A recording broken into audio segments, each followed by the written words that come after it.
Assalamualaikum warahmatullahi wabarakatuh. Shalom, namo buddhaya, dan salam harmoni. Baik, perkenalkan kami dari kelompok 7.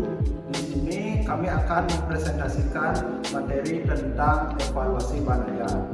Namun sebelum masuk ke dalam materi, izinkan kami untuk memperkenalkan diri terlebih dahulu. Perkenalkan, nama saya Iputu Era Satria Widuna dengan NIM 2111103184 dari kelas 5N.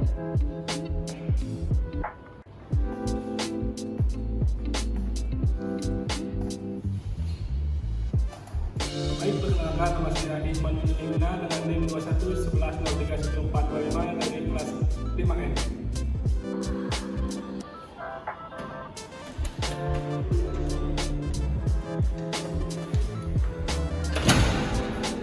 Perkenalkan, nama saya Cok Gede Agung Rafael Putra dengan NIM 2111103184 dari kelas 5N.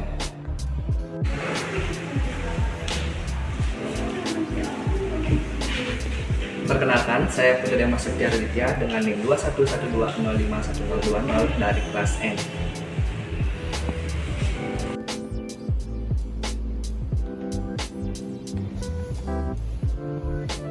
Nah, adapun topik bahasan yang akan dibahas pada video presentasi kali ini adalah yang pertama, pengertian evaluasi bahan ajar, yang kedua, jenis evaluasi bahan ajar, yang ketiga, pentingnya evaluasi bahan ajar, dan yang terakhir yaitu yang keempat adalah komponen-komponen evaluasi bahan ajar.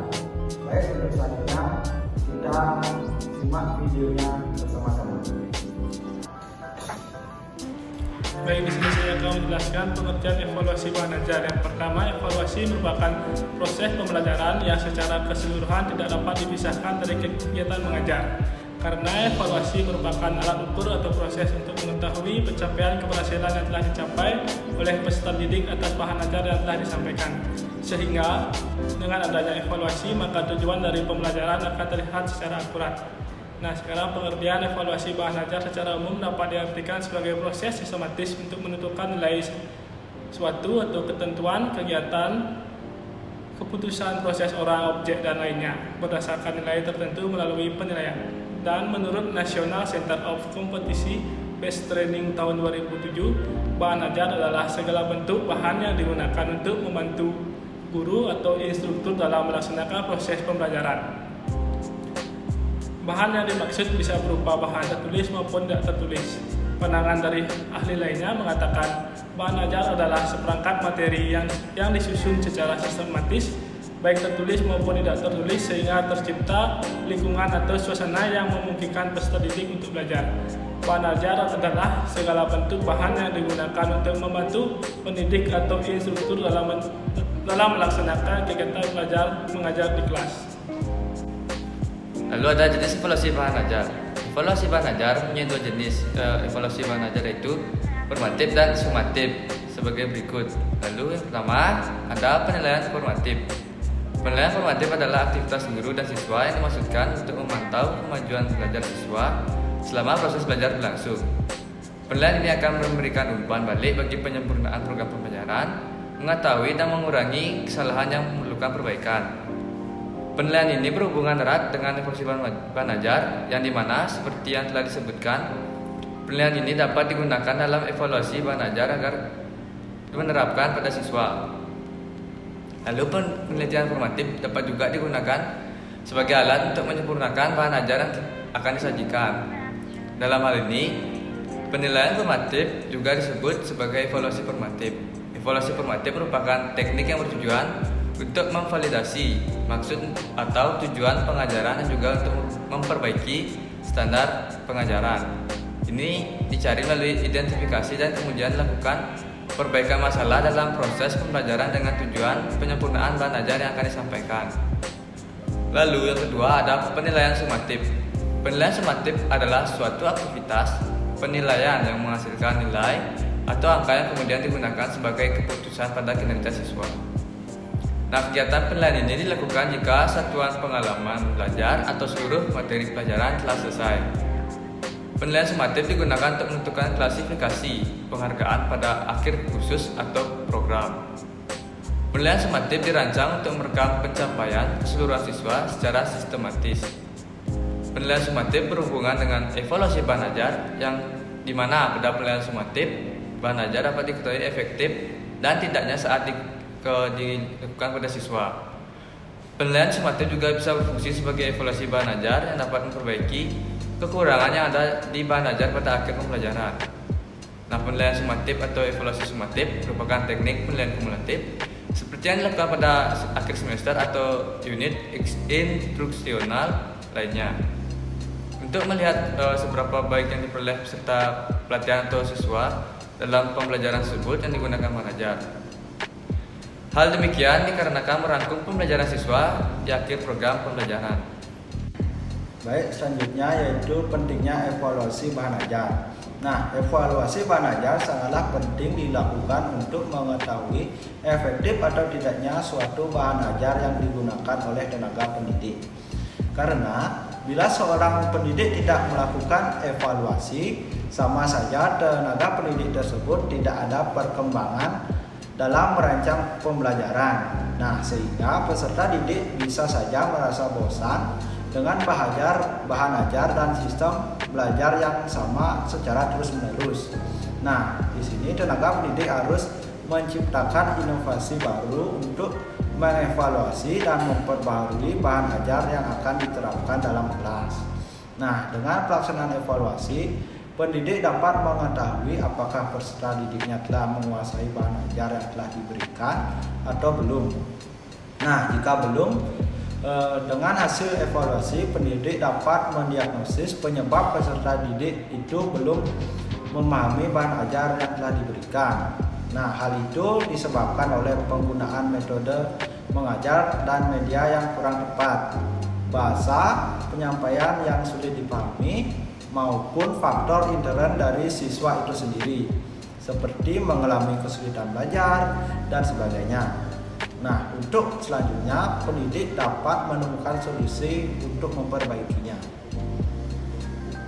Baik, selanjutnya yaitu fungsi evaluasi sebagai berikut, yaitu untuk mengetahui kemajuan dan perkembangan serta keberhasilan peserta didik setelah mengalami atau melakukan kegiatan belajar selama jangka waktu tertentu. Nah, hasil evaluasi yang diperoleh selanjutnya dapat digunakan untuk memperbaiki cara belajar siswa. Nah, dan untuk mengisi raport atau surat tanda tamat belajar atau yang disingkat STDB. Nah, selain itu juga untuk menentukan kenaikan kelas atau lulus tidaknya peserta didik dari suatu lembaga pendidikan tertentu. Nah, selanjutnya untuk mengetahui tingkat keberhasilan program pengajaran dalam berbagai suatu sistem yang terdiri atas beberapa komponen yang saling berkaitan satu sama lain. Nah, komponen yang dimaksud adalah tujuan, materi atau bahan pengajaran, metode dan kegiatan belajar mengajar, alat dan sumber belajar, dan prosedur serta evaluasi.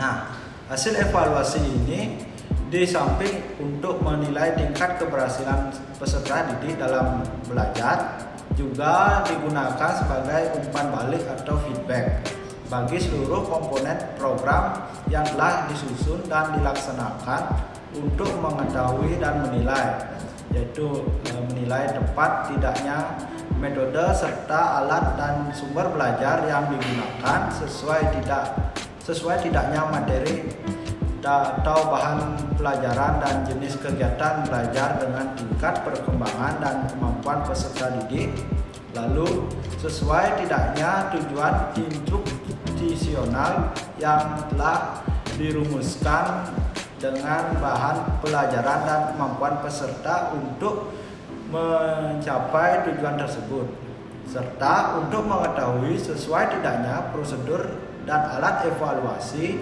yang telah disusun atau dikembangkan baik dengan tujuan materi atau tingkat kemampuan siswa untuk kemampuan siswa. Selanjutnya untuk keperluan bimbingan dan konseling atau BK. Hasil-hasil evaluasi yang telah dilaksanakan oleh guru terhadap siswa dapat dijadikan sumber informasi data bagi pelayanan BK oleh para konselor sekolah atau guru yang membimbing. Seperti untuk membuat diagnosis mengenai kelemahan-kelemahan dan kekurangan atau kemampuan peserta didik untuk mengetahui kebutuhan seorang atau sekelompok peserta didik dalam pelayanan remedial mengenai kasus-kasus tertentu pada peserta didik. Dan yang terakhir, untuk acuan dalam melayani kebutuhan peserta didik dalam rangka bimbingan karir.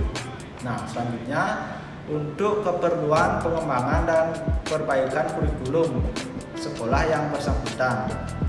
Nah, seorang guru yang dinamis tidak saja mengikuti apa yang tertera dalam kurikulum, namun ia akan selalu berusaha untuk menentukan dan memilih materi yang sesuai dengan kondisi peserta didik dan situasi lingkungan serta perkembangan masyarakat pada masa itu.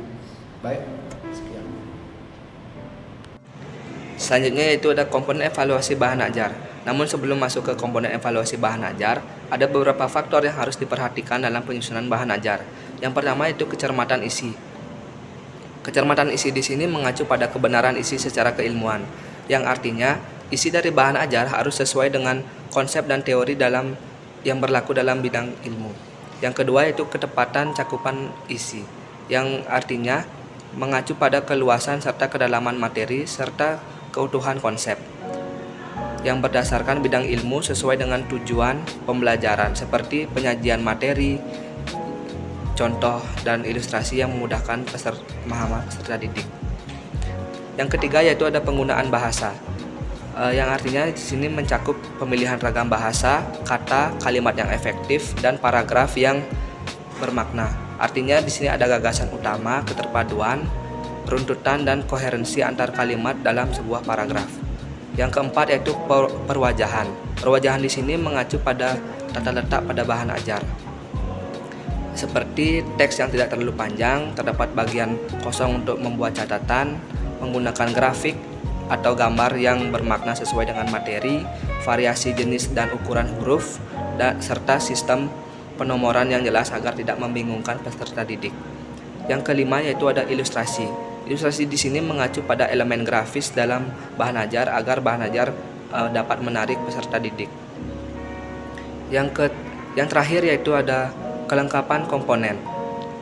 Kelengkapan komponen di sini mengacu pada uraian materi, latihan, umpan balik serta penguatan.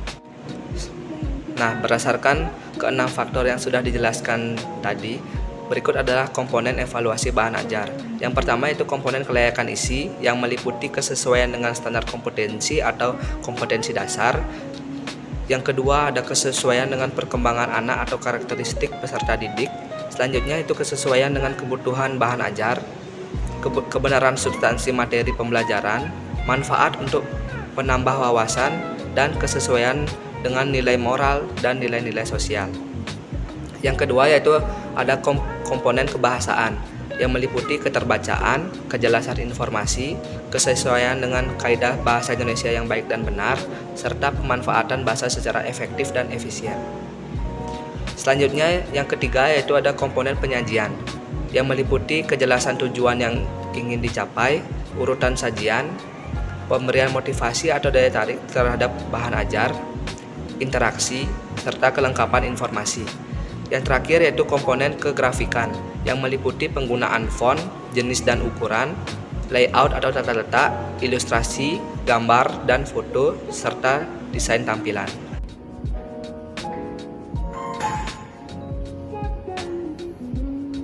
Baik, itulah tadi penayangan video presentasi dari kelompok 7. Kami mohon maaf jika ada perbuatan ataupun perkataan yang tidak berkenan di hati kalian semua. Akhir kata kami tutup dengan Krama Santi. Om Santi Santi Santi Om. Wassalamualaikum warahmatullahi wabarakatuh. Shalom, nama budaya dan salam harmoni.